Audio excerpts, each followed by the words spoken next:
So how are you supporting creators on the Vimeo side? Well, we are in this really unique situation. We sit at the intersection of community, storytelling, data, and the tools to unlock all of them. And I Yeah. want to break that down a little bit.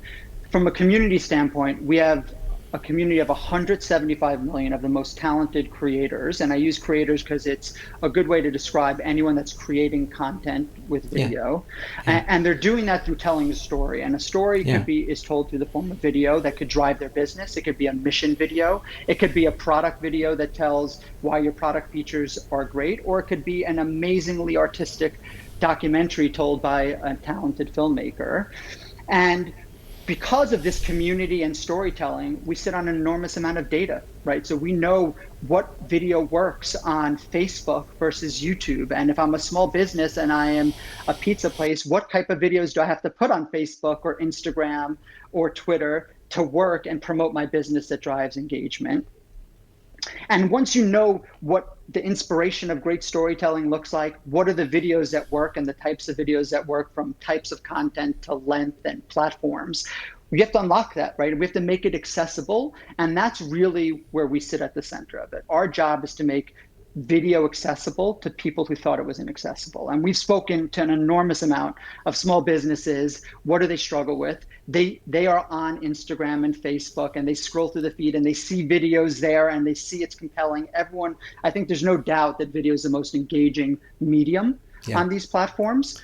What the doubt comes into is their ability to deliver video. Either they feel it's too expensive, it's too complicated, they don't have the skill set Yeah. to do it. And that's where Vimeo serves a real purpose of unlocking that, making it feel cost effective and efficient and accessible.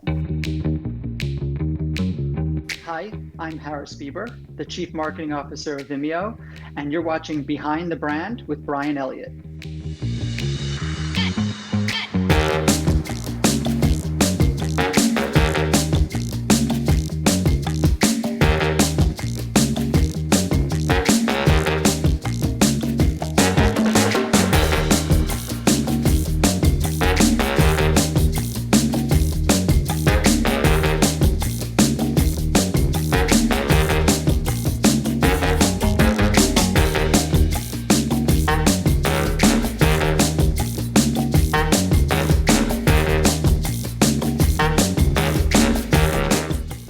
Everyone, welcome to another edition of Behind the Brand. Today I'm here with Vimeo Chief Marketing Officer Harris Beber. Harris, welcome to the show. Thanks for having me. I'm excited to be here. I usually ask my guests, how'd you get this job? It's a good question. The answer is going to sound simple, but in the execution of it is probably a little bit different. I got it by saying yes. And it started with simply taking a phone call from a recruiter at Vimeo saying, we have a role, are you interested? And every inclination in my body was to say no. My background's in e-commerce. I have a retail background. I don't really have a SaaS or tech background or a media background. Are you sure you have the right person? I said those words to the recruiter and he said, yes, I think you'd enjoy speaking with our CEO. And I went against my instinct of saying no and said yes. And I had coffee with our CEO, who's now a great friend and a leader that I look up to, Anjali Sood. But it started with saying yes. And the reason why I bring that up is because I think almost every one of my unlocks in my career or my success in life came from saying yes. From my first job at 1-800-Flowers, I would say yes to every single program that I was offered. Even if it was outside my responsibility, it was in a different department, I wanted to immerse myself in the business and learn all there was to know about it. And that foundation of saying yes that were outside of my comfort zone, outside of my responsibilities, really instilled in myself an understanding of how businesses work. And it made me a better marketer. It made me a better leader. It made me a better employee. And I took that with me throughout every part of my career, whether it was starting my own business to different jobs and functions. And I think I am the best at what I do because every aspect of the business is important to me and I love learning about it. There's nothing I don't like immersing myself into. So it was a long-winded answer to your question. Saying yes is the start to how I got this job. I love that advice. There's a lot there that I wanted to unpack a little bit. I wanted to hear about your reservations.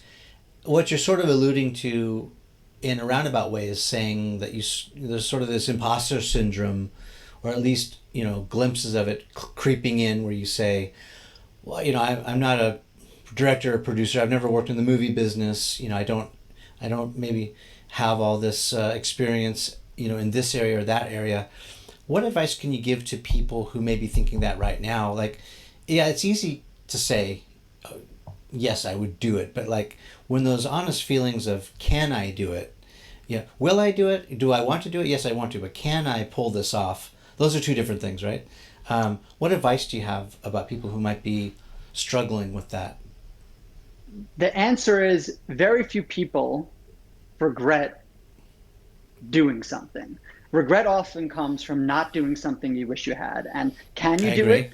The answer is probably uncertain. I think people don't give themselves enough credit.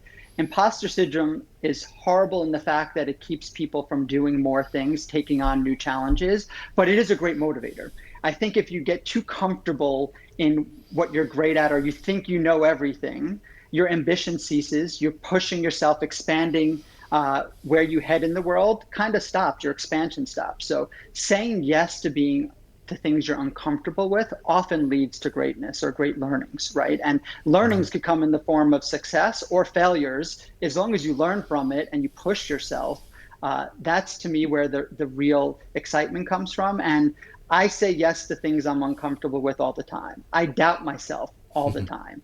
I think doubt is what motivates me. That fear of not succeeding keeps me on my toes daily, right? And I don't know everything. And I think as soon as I think I know everything, there'll be someone smarter in the room that knows more than me. And trusting that and being comfortable with not knowing everything is something that comes with experience. But that's where getting comfortable with uncomfortable uh, was really important for me. And it took me a while. I say that with ease now, but there is probably 70% of my career where I was not comfortable. The doubt overtook me in such situations, but it was the regret of not doing something that stuck with me more than the fear of trying something that I thought I would fail at. Yeah, I agree with you. I think the other thing that's not been mentioned is that it sounds like you had to do this repetitively. It's almost like, the first time you try pull-ups, and if you don't have calluses on your hands, you're probably going to get some blisters and it's going to hurt. The only way to get better, guitar playing is the same way, right? You got to condition your fingers and get them tough. Otherwise, they really hurt and bleed and all that. And that's really the only way around any of this hard stuff that we're talking about is to do it, to fail at it, or try your best and get better. I'll give you an example. My wife is, you know, she has more talent in her little finger than I have in my whole body. She's an artist. She happens to have a little furniture restoration business, but she does not like uncertainty. She does not like surprises. She does not like to go in some place or be unprepared. It's just her DNA, it's her makeup. And so she's one of these types that's like ready, aim, aim, aim, aim, aim, like 100 more times, and then she'll take the shot. Whereas, like, I take the shot, I ask for forgiveness, not for permission. And Mm-hmm. I mean, that may be a skill that I've developed over time, just out of necessity, back to bring it full circle.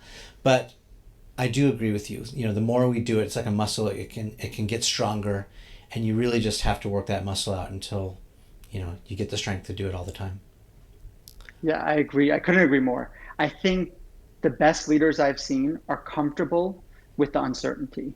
And the reason why I bring that up is the reality is the world is uncertain. As soon as you Yeah. think you figured it out, Google changes their algorithm, or the market changes, or someone releases a new product that competes with yours for half the price. So the world is uncertain. And if you could be uncomfortable with uncertainty, but trust your instincts to solve problems, that's where you really kind of find your flow, right? And that takes practice because uncomfortable is just that uncomfortable. There's a reason why silence is uncomfortable. So you speak, right? If you're in that uncomfortable moment, your instinct is to flee it. But if you could just sit with it and trust your instincts to react, you could come up with great solutions to tough problems. So I can also kind of hear my audience chirping in the background saying, well, that's easy for a CMO to say. You're in charge, you're in the C-suite. What about the rest of us who are, in, VPs or we're managers? And, you know, if we make mistakes, we get punished, or worse, you know, we get let go. Um, what's the culture like at Vimeo? And how would you, like, maybe let's talk leadership for a minute. How would you suggest we promote and advocate for this kind of change to happen? You know, like, how can we encourage people to feel comfortable about uncertainty, or feel comfortable about making mistakes, when maybe their culture is not like that right now? I think the best way to be comfortable with making mistakes is knowing your intention of going into it, right? And Vimeo does have this great culture. We are very direct. We are comfortable with failure, but we are outcome focused. Was the failure in search of an outcome that was a shared goal that everyone was going for and you just didn't hit the mark? That's something that every single leader, from an employee to manager, is encouraged. Now, were mistakes made because you were careless? You didn't think through it? You just tried something without giving thought with what you're trying to achieve? I would say that is the wrong way you should operate. So failure is different, right? How did you fail, and why did you fail, and what did you learn from the failure is all in the details, and that's what matters. If you have a culture that's focused on the outcome, we have a shared goal, we're going to go after the goal. And by the way, the goal should be appropriately ambitious, or else you're not moving the needle. And the bigger you are as a company, the bigger the goal has to get, or else it just doesn't make an impact. And then the bigger the goal is, the likely that you're going to fail goes up exponentially. So if it's going towards that shared outcome, you have intention behind it. You set a goal. You said, this is what we expect to see, and then we don't achieve those results, but this is what we learned. I'll take that every day. I'll take a team full of failures like that. If they just were trying things because they didn't know what their success looked like, or they don't know what they were going after, and there's lots of failures that pile up, that to me is where there's room for improvement and learning. That is probably not the type of failures that any culture should encourage, in my opinion, at least. Yeah. I mean, if you don't know what Vimeo is, you're living in a cave. But can you break it down for us? How would you describe it? How do you see Vimeo as your product offering, your platform? For much of the world, they see Vimeo as a viewing destination, and that's for a long period of our history. Have always been a source of amazing talent that creates amazing stories told through video.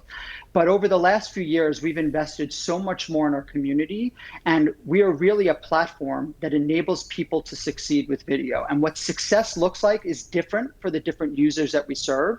If you're a filmmaker, it might be reaching audience, and audience is everywhere. If you're a small business, it's unlocking the ability to create short form videos to promote your business and help you grow on social media platforms. If you're an enterprise, it's having a no-fail, secure live stream to your employees that are distributed across the world. Now, that was a much smaller group of employees before the global pandemic. That is every company that has a distributed workforce today, as we're forced to work remotely. And there's lots of segments in between. But our mission, our goal is to help businesses succeed and grow with video. And that's where our purpose that we serve in the world. So how are you helping them? I know it's maybe an obvious question. You're providing the platform. In many ways, I mean, like some of these other either substitutes or competitors, let's look at Google, for example. You know, Google doesn't make anything. You know, YouTube doesn't make anything. They just provide a platform for creators to come and show up and then put their art there. So how are you supporting creators on the Vimeo side? Well, we are in this really unique situation. We sit at the intersection of community, storytelling, data, and the tools to unlock all of them. And I want to break that down a little bit. From a community standpoint, we have a community of 175 million of the most talented creators. And I use creators because it's a good way to describe anyone that's creating content with video. And they're doing that through telling a story. And a story is told through the form of video that could drive their business. It could be a mission video. It could be a product video that tells why your product features are great. Or it could be an amazingly artistic documentary told by a talented filmmaker.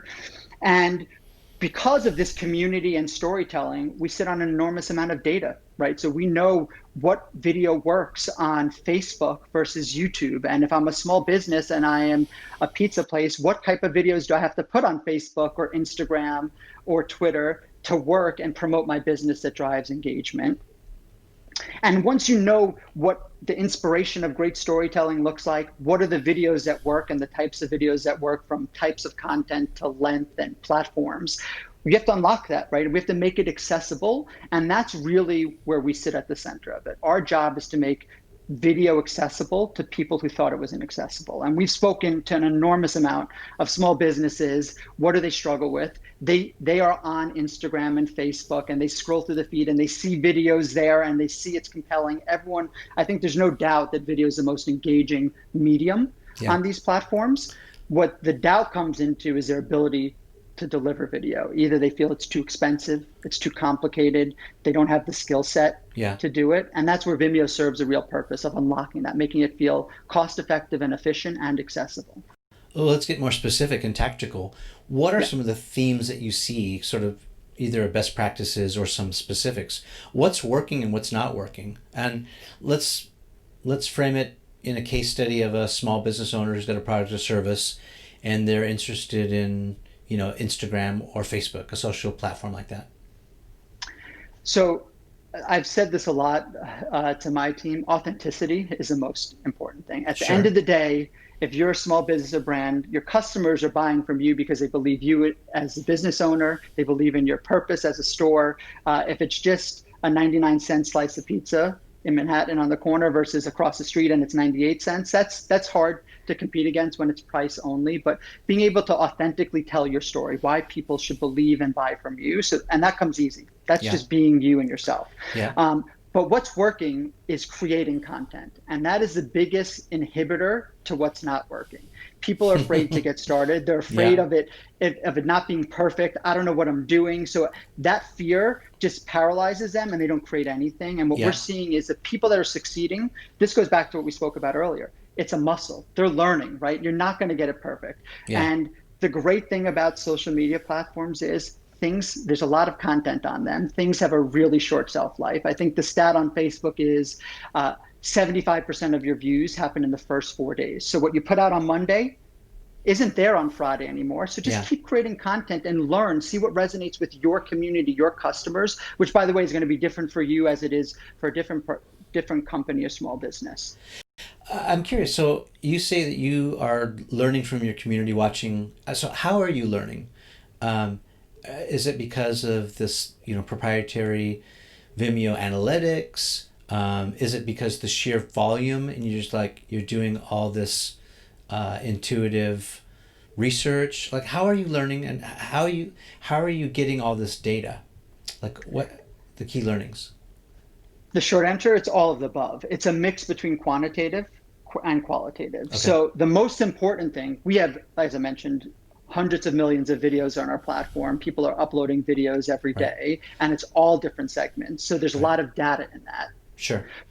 But there is the qualitative of speaking to small businesses that are both using video on Vimeo, small businesses that are doing video in different ways, and how are they doing it? How are they finding success? And then there's the people that are not doing video, and why are they not? Do they want to be doing video? What are the motivators? And it's a combination of the quantitative of looking at our data, what's actually working on different platforms, what are the type of videos, what gets the most engagement, what doesn't, and then speaking with people. You can't replace that qualitative of actually speaking to people, understanding their struggles, what is preventing them and what is working. And so I think it's a nice mix of left brain and right brain there. Well, the reason I was digging a little bit because, so I use several different platforms for my content.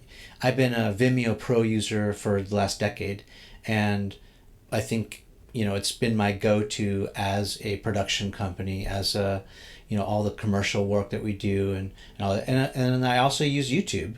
And so what do you say to the creator who's like, here's Vimeo, here's YouTube, what's the difference? Why should I use one over the other? What are the benefits? Well, first of all, thank you. I'm glad to have you for a decade. And I can weigh in on my opinion too, to tell you why I use one and not the other and vice versa. But I would love to hear it from the source. The short answer is you should do both.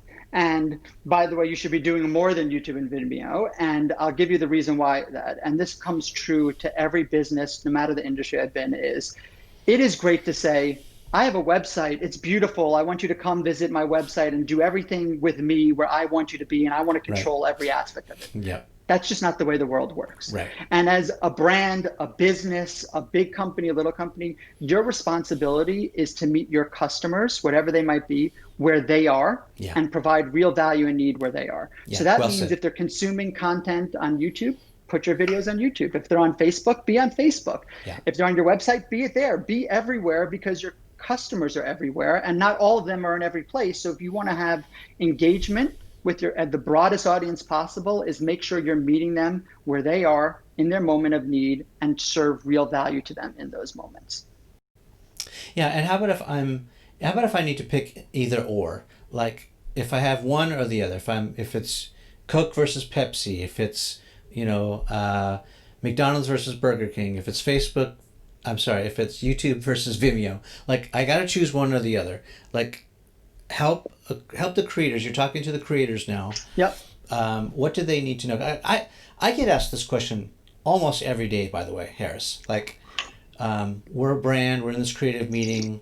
Well, okay, we're creating this content, whether it's an original story or series, or it's branded content, or maybe just a commercial. Bryan, where should we put this? Should it be on Vimeo or should it go on YouTube? If I just have to pick one, what do you say? I think I would stop, and this is probably a horrible response, but I'd answer the question with the question. I said, what is your goal? Yeah. What are you trying to achieve with this video? And then from there, that informs how you best succeed at that goal. So if it is reaching an audience, YouTube has one of the biggest audiences in the world, and it's high intent, search driven audiences. If you are creating a how-to video of how to fix a sink and you're a plumber and you want to get customers, you should be on YouTube with that video. By the way, you should also be on Facebook as well, and you don't have to choose between them. So, but if your goal is to have a fully customized branded experience, it's going to live on your website. You don't want ads serving before your mission video, and you want to have full control of what that message is, and you want it to match your branding and aesthetic, you should be using Vimeo, because Vimeo has the most beautiful customizable player in the world, and it gives you that full control, and it doesn't have any ads that's part of it. And it really depends on what your needs are, and that's just one area of a player, right? I gave one instance in a use case. There's hundreds of those, and you should also ask yourself, what type of content am I creating? Is it short form? Is it an ad? Do I want to drive traffic to my website? Then I should be on Facebook, and it should be a really short, quick, engaging video. Am I telling my mission, my purpose in the world? And do I have to tell this really powerful storytelling? It should be on your website. It should be there. It should be proliferated, and it should live for a long time in a clean aesthetic that you have full control over. So that is an incomplete answer to one that has infinite answers, but I think you really start with the why of what are you trying to achieve, and from there, I'll give you 20 different ways that you could achieve that goal. I love that you started with the why. I start with the why as well. It's all about the strategy. It's all about backing into what your goal is. Well said. Thank you for that. One of my favorite features on Vimeo, side note, is the ease in which you can overwrite an old video and make it a new one, refresh it, and you don't have to change the link. It's gold. That's one of my favorite features. Because not only do you not have to change the link, you keep all your analytics. You see engagement. By the way, you could see engagement over time. So did you cut your edit if you're a brand and you made it shorter? You put something in the front, and you could see the performance, but it's all historical, and you don't have to change it. So it lives in the world forever. Yeah, and I love the privacy. Or if you want to create a walled garden, you can do that. I think there's lots and lots of good reasons why I use it. And I'm a professional, and I think most professionals in our industry are using it. It's a go-to.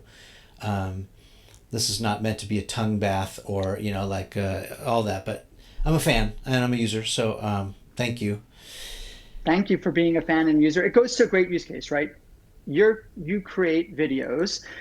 You don't always get them right at first. You get feedback on them. It's not ready for the world day one, but you share a link privately. You could get in video feedback and collaboration on it. You go back and forth with annotations that are time coded in the video. Yeah. And if you're a video professional or a creative, or you're a marketer who has a manager or CEO that needs to see the video, and that is all done in private behind the scenes. And then when you're ready for the world to see it, you have a different strategy. Yeah. Well, and I'll even tell you a practical application to the overwrite feature, which is I have a video on YouTube. And it's got like 1 million plus views. So it's done reasonably well. A lot of people have seen it. And a few months ago, I got a copyright claim because the music that we used like 4 years ago changed ownership hands, and now we no longer apparently have the license. I think we have the license. I have a writing, and I can send it to YouTube and let them know that the claim is not valid. But we all know where that's going. It goes into the abyss when you send YouTube a message. They're not responsive. They don't get back to you. Does anyone even work there? It's just like this nebulous abyss. But anyway, I digress a little bit. It would have been nice to be able to overwrite that same file, not lose all those views and all that engagement and all that social proof, and just upload a new version of the video with new music that's not flagged for copyright, so we can continue to monetize the video and not go through all the hassle of that. So it's a small thing that makes a big difference, at least to me. Let's switch gears a little bit and talk about some of the marketing that you've done. I know over the years you've teamed up with other creators, like the Duplass brothers comes to mind. Are you doing this kind of original content push? What are you guys doing in that space? No, we're serving squarely as a platform for the people behind the camera, for lack of a better word. So the creators of content is who we serve. Everything we do is in service of them. How do we make them successful? So less about the content they're creating, and we're not worrying more about the tools we could build to help them, people and individuals, succeed with video. Now, that doesn't mean we don't serve our community. So there's lots of ways that we've developed, both from a marketing standpoint and in service of them, to help them get more work. So we launched a for-hire platform it's free for anyone on our platform. You can make yourself available if you're an editor, a motion graphics editor, and you're a company that's like, hey, I need to make a video. You just search on there, and for free, you could find people that have that skill set around the world to help make your film. That's in service of our community. Was that your idea? It was not my idea. I love it. It's something that actually was our community's idea. And let me explain by that. Some of the best ideas come from our community of individuals. Yeah. People were doing this organically. They were messaging on videos. They were saying, hey, I love this edit. I need to shoot something. Are you available for work? So this interaction was happening on our platform through messages anyway. And we said, if this is happening, if people are going to the trouble of doing a not great user experience to connect with each other, let's make it seamless and frictionless and get out of their way and help people connect better. Yeah, next week I have Scott Belsky on the show, and Scott. That's what happened at Behance, right? Like Behance became this place, this community for artists. And it's almost what LinkedIn is doing, or it's exactly what LinkedIn is doing, but it's very specific to creatives. I think it's brilliant, and good on you guys for picking up on the needs and the wants of the community. I think it's super super smart. Yeah, there's a part of the platform where how do you support your community with what their needs are and be an advocate for them so we don't monetize that? And where do you serve real tools and give real value that you charge for? And there's a balance there of supporting your community so they could thrive and then giving them only charging for the real differentiated utilization tools that we offer. Have you guys explored the monetization aspect of it? Are you guys thinking about content creator monetization, or maybe break down what you're doing in that area to help incentivize creators? And I only bring that up because YouTube, as a YouTube creator, that is, I mean, if you go into this content arena thinking that you're going to be able to monetize your content, it's not a great business model, let's face it. And especially pennies on the dollar that you're going to earn from YouTube, especially when you start, is not a good strategy. But over time now, and I just did this video on this. I did kind of a case study of how my CPMs went from like $4 up to now $40 CPM with just a few little tweaks of the metadata, changing the category I'm in and some little tweaks that got me recognized in the algorithm. And on that single video, I made about $25,000, which for an independent creator, that's huge. It's amazing. Yeah, I mean, it's like a quarter of like a documentary film budget, a smaller film budget that I might work on, and that's just one video. I have 600 videos, and so talk to us about what Vimeo is doing for creators to help, fund our projects and monetize our work. We do have monetization tools where we have a great OTT platform, which is the worst name for a very functional product that no one has come up with a better name. It stands for over the top, in case people are Yeah. wondering. But what it is in more consumer friendly terms is Netflix is an OTT. It's any subscription Yeah. service or service where you serve content.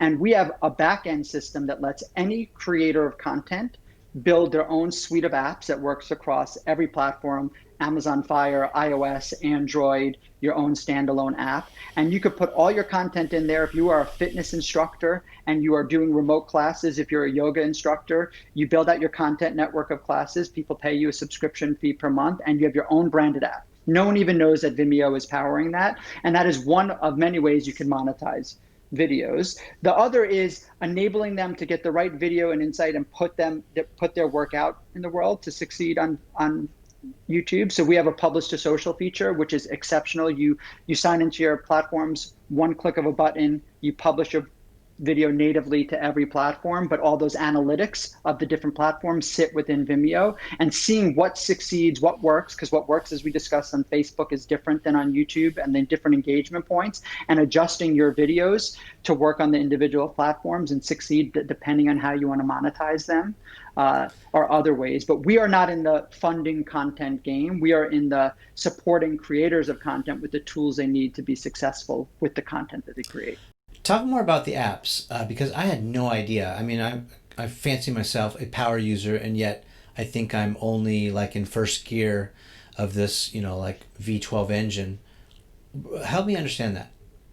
How does it work? Yeah, it is great. So you can work with the team. We have a self-serve model where you can set it up yourself. If you have more robust, it goes on what platforms do you want to be on. Do You I have have to develop the apps, or like you have like a plug and Nope, play?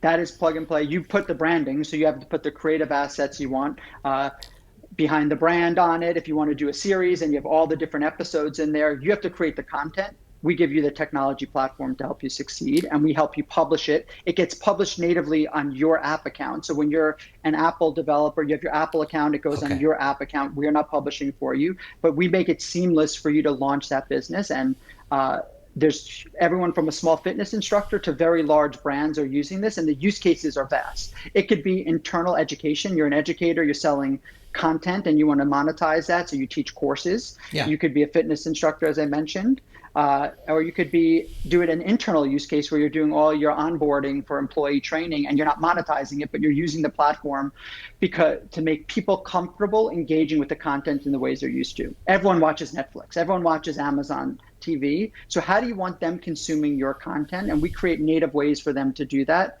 for anybody to do that really seamlessly. I love it. I think what I love about I also have an audio podcast, and I use this service called Libsyn. What I love about Libsyn is I can push one button and it syndicates to 12 different places. I think maybe my dream, if I'm talking to the decision maker, my wish, if you can grant my wish someday, it would be that I don't have to apply for the Apple Developer Kit and the Amazon Fire Developer Kit, that basically you have a Libsyn style, you know, press one and it syndicates to all kind of option. That would be Yeah, we ideal. do have that. You We, do? we have that. So you have to create your account just like you have to have an account with all the podcast destinations. Yeah. So you know where we have to know where to send the content. Okay. Your responsibility, our job is to enable creators to make amazing content, whether that's a short 15-second social ad or Yeah. a long documentary or everything in between, and then create the seamless way to reach your audience wherever that may be. And if Okay. that's an app ecosystem, all you have to do is you set it up, we get the app set up, and then every time you're loading new content, it is distributed across Tizen, across Amazon, iOS, Android, or your own branded ecosystem on your website. Okay, I got to get with that program because it sounds like I'm missing out. That's It, yeah, and if you have audience, which you do, right, and you have views on that, it's do you have audience and you want to monetize it, or do you have to find audience? And that's where it goes to, what is your goal?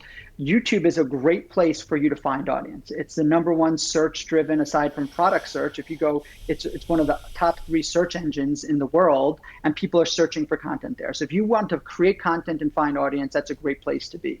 If you already have an audience like you do, and you want to monetize that for a small subscription fee, and you're giving them real unique content, you could probably make more money from a much smaller group of people who are loyal advocates of your content than having to have millions and millions of views.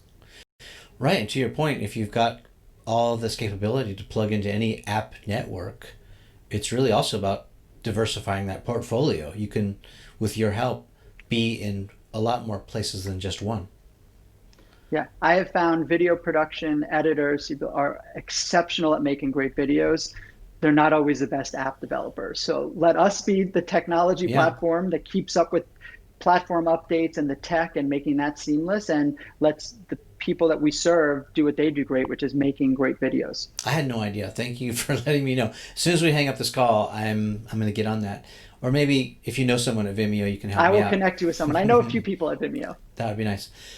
How about the bandwidth? Can we talk about the bandwidth? So in the past, I think Vimeo gets sort of a bad rap for it not having the best bandwidth all the time. Has that been addressed? What would you say about that?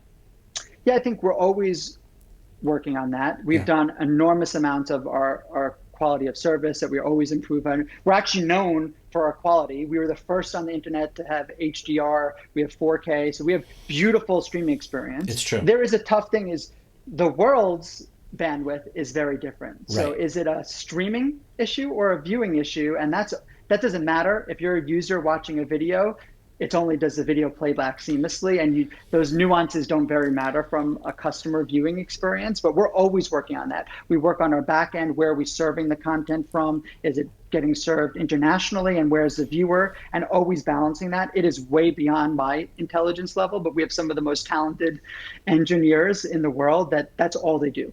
They live and breathe quality. Yeah, actually, that's a really important point that maybe me and others overlook is that you have all these tiers of quality, whether you uploaded a pure 4K HD full res 4,000 pixel video or less, right? And you have all these tiers to choose from.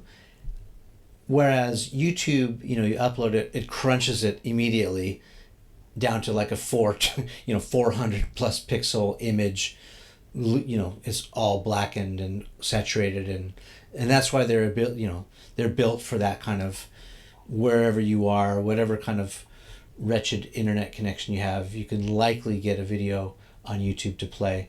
But it's apples to oranges, or maybe oranges to watermelons. I'm not sure, but yeah, the picture quality cannot be understated. The options there.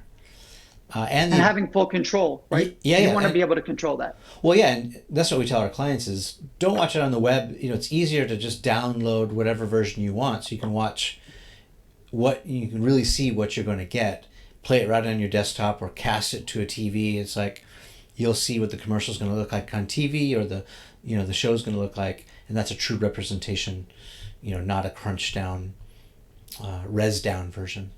It's a super good point. It always goes to what your outcome is. Are you creating a 2-hour cinematic masterpiece, or are you creating a 10-second pre-roll social ad? There's different levels of qualities there because it's being consumed. It's being consumed on a 2-inch screen versus a 100-foot screen. There's full levels across that spectrum, but it's something that I will say that we focus on every day. There's people that live and breathe it because the beauty of technology is innovations happening daily. The quality is getting better. 5G is rolling out on mobile devices, which will be faster bandwidth. That some of these constraints that we have from quality, it won't even be a thought 5 years from now, right? You'll have so much bandwidth that you can watch at any quality. Yeah, I remember, finishing up college with a computer in my closet and dialing up. This is 1999. And I remember those speeds where the website would load, one piece at a time and all that. You're right. I think once we get to the bandwidth that we're all dreaming of, this will be ancient history. We'll look back on it like we do the first cell phone, like a big brick. Yeah.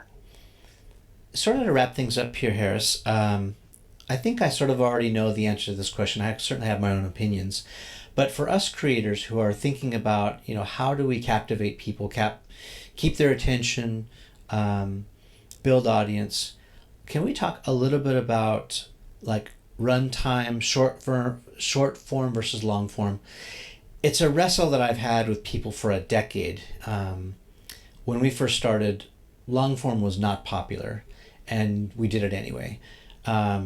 So do you have, like, from any key learnings or your metrics, or, if you're talking to other creators about, well, you should create, a 15-minute video, not a 30-minute video, because you want to weigh in on this, give your opinion?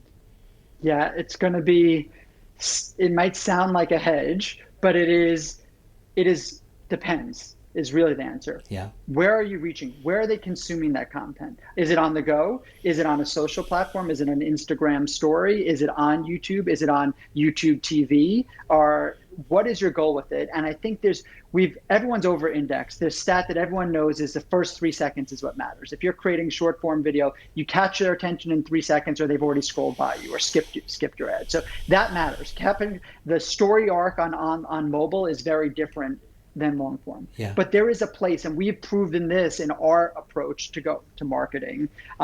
We've proven this numerous times, that long form could actually perform better than short form if it's the right long form. Yeah. Right? If you're telling a story that authentically captures the audience, it's not about selling, it's about showing the value. It's great storytelling that the product isn't the focus, but it's at the core, it's underneath. And when you could have compelling storytelling, there is great value in doing long form. One of the most recent examples, or a more recent example that I love, is Apple at Work. Did an amazing long form video. I think it's a 6-minute video, but it was compelling. It had great story. It was funny. They did a version more recently, Apple at Work from Home, which was a follow-up story on that. And that was, when do you see a marketing video is at 7 minutes, but it has, I think, 50 million views because it was great storytelling. Mm-hmm. So there's a place for short form. There's a place for long form. Knowing what you're trying to achieve, where you're serving that content, and what your audience is ready to consume, all of that matters. So the answer is all of the above. It just depends. Yeah, that would have been my answer too. And then final thoughts, to the freelance and entrepreneurial creative community. What is your best advice? That's a great question. Let me think about that. It's very broad. I think for anyone you need to show your value. As whether you're a freelancer or a big business, it's understanding the problems you're trying to solve and then authentically demonstrating your value. And that is different for every scenario. So if you're a freelancer looking to get work, you need to understand what the customer is looking for. What is your client looking for? If they have to drive business goals, show them how you create videos or compelling artwork that delivers business results. Know who you're speaking to, understand what their problems are, and make them your problems, and then show them and demonstrate how you solve their problems. You will always succeed in whatever your endeavor is if you solve who you serve their problems, right? That's why we exist. That's why Vimeo exists. Our job is to help creators succeed with video. That is our sole purpose. Every engineer, every marketer, every product person is focused on that day in and day out, from quality of video streaming to the tools that we build. And we are in service of our community. And if you are a small business or a freelancer, don't forget, you serve your customers. They don't come to where you are or where you want them to be. You have to meet them where they are and demonstrate your value.